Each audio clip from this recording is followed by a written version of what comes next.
My name is Lucia. I'm 32. I design buildings for a living. Not just any buildings, the kind that make people stop and stare, the kind that blend steel and soul. I live in Seattle, in a house perched on Queen Anne Hill, with big windows that swallow the sunset and floors that still smell faintly of cedar, even after all this time. That house? I saved for it 5 years. 5. Not months. Years. I skipped vacations, turned down dinners, worked weekends, pulled all-nighters on client projects, not because I had to, but because I wanted to. I wanted a place that was mine, not rented, not borrowed, not shared unless I chose to share it. And then my mother asked to move in. It started with a phone call, one of those calls that slices through your day like a knife through warm butter. She was crying, not the soft, teary kind. The kind that chokes words, that makes your chest tighten even when you're just listening. Lucia, baby. I lost the house. The landlord was evicting her. She'd taken early retirement, no plan, no safety net. At 58, she couldn't afford rent anymore. And then, like a second wave, she added, Tyler and Jessica are struggling too. Your brother lost his job. Again. Tyler, my 28-year-old brother. The one who's always between things. The one who treats job hunting like a hobby. His wife, Jessica, works part-time at a boutique, 20 hours a week, if that. She calls it curating her aesthetic. I call it barely scraping by. Just for a few months, sweetheart, Mom pleaded. Until we get back on our feet. How do you say no to that? To the woman who raised you alone after Dad vanished? The one who worked double shifts so you could have tutors, SAT classes, college tours? So you could become you? I said yes. They moved in on a rainy October weekend. I watched the U-Haul back into my driveway like it was bringing in a storm I didn't know how to weather. Mom hugged me like I'd saved her life. Tyler gave me a half-hearted pat on the shoulder.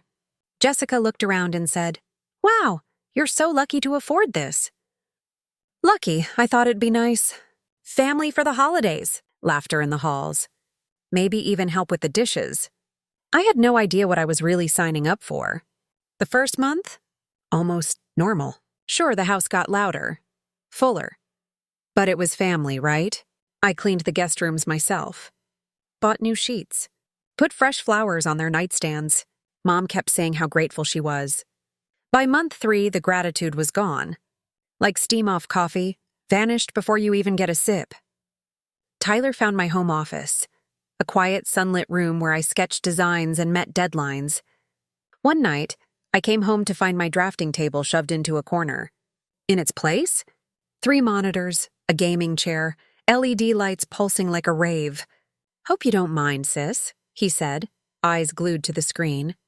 Wi-Fi's strongest in here. I didn't say anything.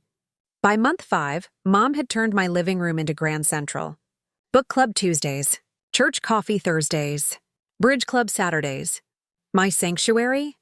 Gone. Replaced by chatter, cake crumbs, and the scent of her floral perfume that never quite faded. But the real breaking point? The groceries. I cooked every night. After 10-hour workdays, I texted them, What do you want from the store? Their lists grew. Organic kale, prime rib. That $18 bottle of olive oil Mom can't live without. Designer coffee beans. Imported cheese. Not once, not a single time, did anyone offer to split the bill.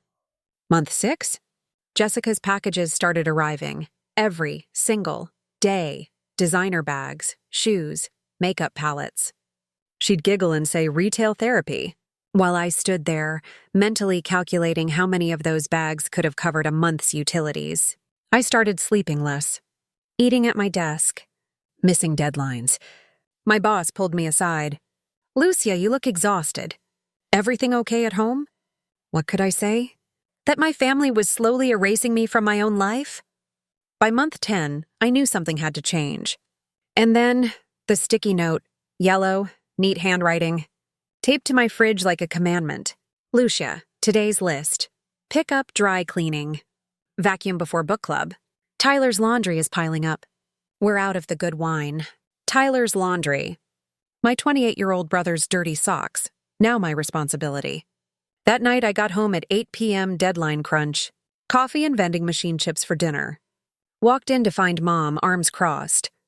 "The lunch dishes are still in the sink," she said, like I'd been home all day. "And we had to order pizza again." My pizza, the one I paid for. The one no one offered me a slice of. I washed the dishes, quietly, while they ate. The next day, I overheard Tyler on the phone. "Yeah, man. You should see this place. My sister, total waste. Huge house. 4 bedrooms. She was just rattling around alone. Now, at least someone's using it. Rattling around. In the house I bled for. Friday, Jessica cornered me while I was trying to work. "Lucia, can I ask you something?" She didn't wait. "Why don't you date? I mean, you're not getting younger. Maybe if you weren't so particular, you'd have someone to share all this with." Particular. Because wanting respect in my own home made me difficult. That night, I stared at my mortgage statement. $200 every single month, paid by me, alone. 3 days later, I tried to talk to them.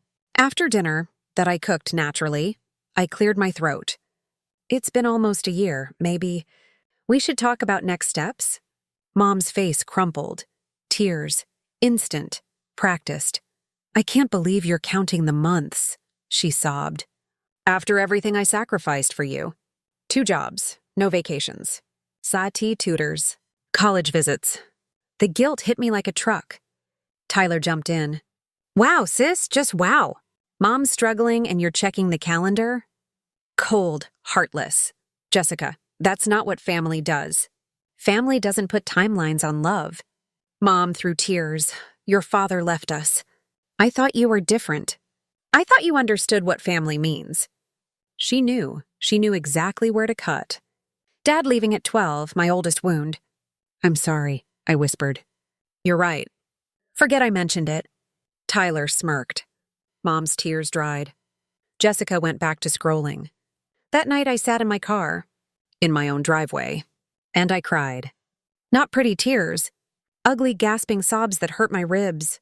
I felt like a ghost in my own life, paying to be miserable. But even then, something inside me shifted. A quiet voice whispered, "What will it take to finally break?" I opened my laptop that night, typed 3 words, "real estate attorney." And just like that, the war began. This is where I stopped holding my breath and started holding receipts. The night I sat in my car, tears drying on my cheeks like salt on old wounds, something inside me didn't just crack. It calcified, hardened, became steel. I wasn't angry. Not yet. I was resolved. Like an architect reviewing blueprints before demolition, I didn't rush. I measured. I documented. I planned. Because when you're going to tear down a house that's been built on guilt and gaslighting, you better make sure the foundation you're standing on is legally, emotionally, and spiritually bulletproof. I didn't sleep that night. Instead, I opened my laptop, the glow of the screen reflecting in my red-rimmed eyes. I typed real estate attorney Seattle. The first name that popped up? Elena Vasquez, Patterson & Associates. 5-star reviews. Compassionate but ruthless. Perfect, I booked a consultation. Paid the $350 up front. Didn't flinch. 2 weeks before that disastrous family dinner, I sat across from Elena in her downtown office. Leather chairs, framed degrees. A view of the Space Needle that cost more per square foot than my sanity. She adjusted her glasses. "So, your family's been living in your home? Rent-free. For how long?" 11 months. No lease? No written agreement? No rent payments? Ever? Not a cent. She nodded slowly. Took notes. "And the property? Solely in your name?" "Yes. Deed, mortgage, utilities, insurance, all me." She leaned back. Smiled, not warmly, strategically. "Lucia, under Washington state law, they're not tenants. They're guests. And guests can be asked to leave, with notice. No court required, no drama. Just done." I blinked. "That's it?" "That's it. You're the owner. The law doesn't care about tears. Or guilt, or but she's your mother. It cares about deeds, signatures, payments, and you've got all three. She handed me a thick folder. Start documenting. Every mortgage payment, every utility bill, every grocery receipt. Save texts. Record conversations if legal in your state. Washington is a one-party consent state, so yes, you can. Keep everything. I tucked the folder into my bag like it was armor. I thought, maybe we could talk. Work it out. Elena gave me a look, the kind a surgeon gives a patient who says, maybe I'll just ignore this tumor. You can try, but when they weaponize your love, that's not family. That's emotional real estate fraud. I left her office with a new phone contact. Emergency exit. I didn't think I'd use it. I was wrong. The dinner from hell? You remember. The pot roast. The good plates. The wine I hoped would soften the blow. It didn't. Instead, Mom called me selfish. Tyler called me heartless. Jessica called me too particular. And then, Mom dropped the bomb. If you don't like living with family, then you can leave. The words hung in the air like smoke after a fire. Tyler laughed. Jessica smirked. I stood up. Didn't yell. Didn't cry. Didn't break. I just left. Packed my laptop. My wallet, my keys, my emergency credit card, my safe deposit box key. Walked past them like I was walking through a museum exhibit titled, How Not to Treat Your Daughter. The door clicked shut behind me. No one followed. Not even to yell. I drove to the Walmart parking lot on Aurora Ave, parked between two RVs, sat there. Engine off. Lights off, just me. And the silence. For the first time in 11 months, I could breathe. At 3:00 a.m., I opened my laptop, tethered to my phone, and I began the quiet dismantling of their comfort. First, Seattle City Light, I logged in. Changed the account holder. Barbara Reynolds. Effective tomorrow, 8 a.m. Next, Seattle Public Utilities. Water, sewer, garbage. Barbara Reynolds. Submit. Then, Comcast. Couldn't transfer, so I canceled. Effective noon. Let them figure out Wi-Fi. Let Tyler miss his raid. Let Jessica lose her Instagram lighting. Then Homeowners Association. Primary contact? Barbara Reynolds. She'd now get the emails about overgrown lawns, about trash cans left out, about unauthorized porch decorations, read her tacky ceramic angels. I smiled. Then I remembered, 5 years ago when Mom's credit was in the gutter after her retail therapy bankruptcy, I'd added her as an authorized user on my utility accounts. Meaning, she could take them over, but only if she qualified. On her own. With deposits. With credit checks. She wouldn't. I texted Elena, me. I'm ready. Can we meet today? Elena, 6:47 a.m. My office. 3 p.m. Bring the deed. I went to the bank at 9 a.m., retrieved the deed from my safe deposit box, made a copy at FedEx, bought a new outfit at Nordstrom, charcoal blazer, white blouse, tailored pants. If I was going to reclaim my kingdom, I'd dress like a queen. Elena met me in her office, reviewed everything, deed, mortgage statements, utility bills, bank transfers, text logs. You've done your homework, she said. This is airtight. She pulled out official forms, notarized them. Gold seal, fancy paper, legal jargon that sounded like poetry to my ears. Notice to vacate. 30 days. Guests, no tenancy. Enforceable by law. I asked her to come with me. I want to do this in person. In my house. With them watching. She didn't blink. $200 for the house call. Worth every penny. 3 p.m. We pulled up to my house. 3 cars in the driveway. They were all home. I walked up the path. Elena beside me. Briefcase in hand. Heels clicking like a countdown. I opened the door. There they were. Mom on my couch. Tyler in my recliner. Jessica painting her nails at my dining table. Lucia? Mom stood. Then froze when she saw Elena. Who's this? This is Elena Vasquez. Real estate attorney. Tyler sat up. A lawyer? What the hell? Elena didn't smile. She didn't need to. She placed her briefcase on the coffee table. Click. The sound echoed like a gavel. She opened it. Pulled out the deed. Property at 4827 Queen Anne Ave. Sole owner Lucia Reynolds. Purchased March 15, 2019. No co-signers. No co-owners. She pulled out the mortgage statements. 60 payments, all from my account. No contributions. No rent, no lease. She pulled out the notice to vacate. Effective immediately. 30 days to vacate. Failure to comply will result in formal eviction proceedings in King County Superior Court. Mom's face went pale. Madison, Lucia, I corrected.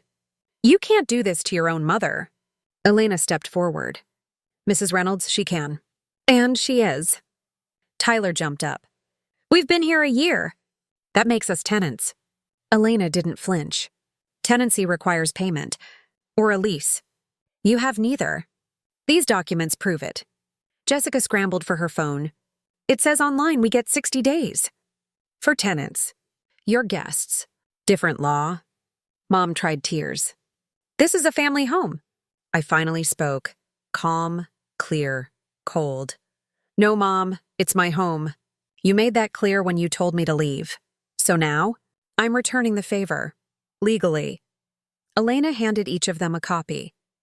Gold seal glinting under the living room light. Have your attorney call me, she said. If you have one. Then she left. I stayed. Day 2, 8:17 a.m., Mom called, panicked. Lucia, the electric company wants a $400 deposit. What did you do? I transferred the account. Like you wanted. The house is yours now, remember? But I don't have... Click day 3. Tyler. Wi-Fi's down. Raid tonight. What do I do? Set up your own account. Deposits $300. I don't have that. Then you have a problem. Day 5. Jessica. Water company wants $600. This is insane. Welcome to adulthood. Day 7. Mrs. Chen, my neighbor. Lucia, dear, there's a U-Haul in your driveway. Everything okay? Better than okay. They're moving out. Funny how unemployment vanishes when homelessness knocks. Tyler got a job at Amazon. 18-hour, 4 days a week. Jessica suddenly had full-time availability at the boutique. Mom called her sister in Tacoma, the one she hadn't spoken to in 2 years over a fight about. A casserole dish, I think. Suddenly, family mattered again. Day 14, Tyler found me at the mailbox. Lucia, I didn't realize how much you were paying. $3,000 a month. That's insane. Yes, it is. He shuffled. I got the job. It's something. Good. We found a place. 2-bedroom in Kent.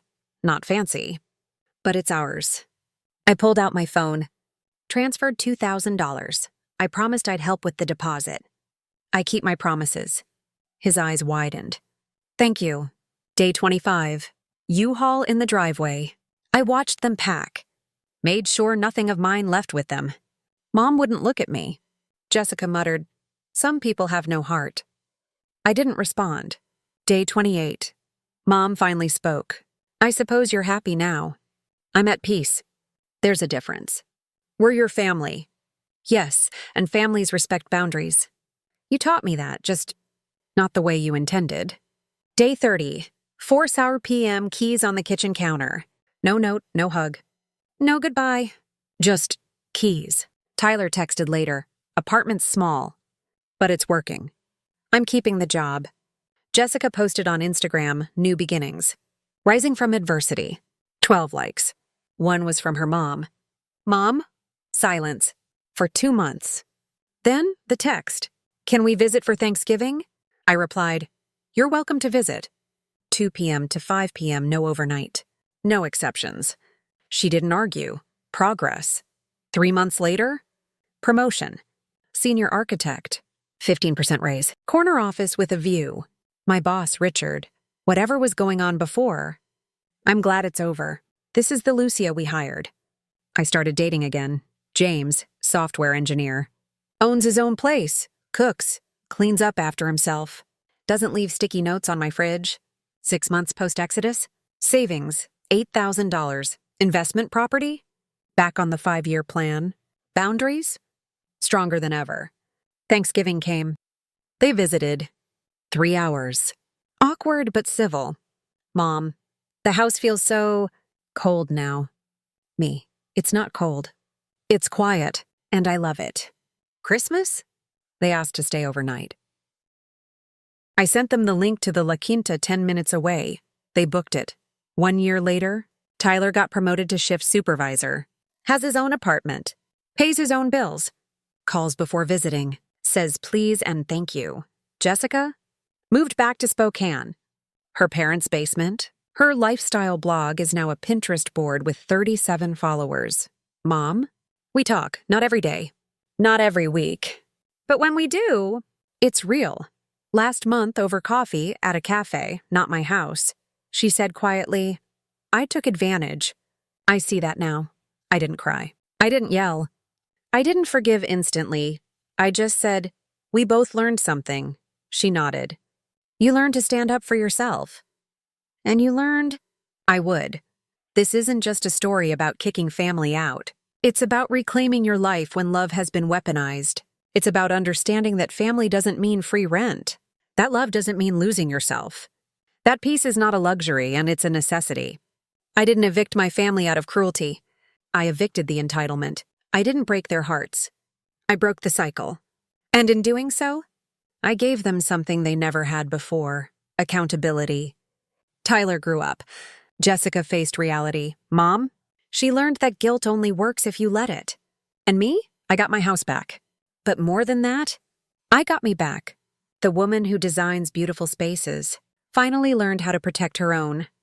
If you've ever been told you're too much for wanting respect, if you've ever been guilt-tripped for setting a boundary, if you've ever felt like a stranger in your own home, you are not alone, and you are not wrong. Sometimes, the most loving thing you can do is say no. Sometimes, the kindest gift you can give is a deadline. Sometimes, you have to hire a lawyer to remind people you're not a doormat.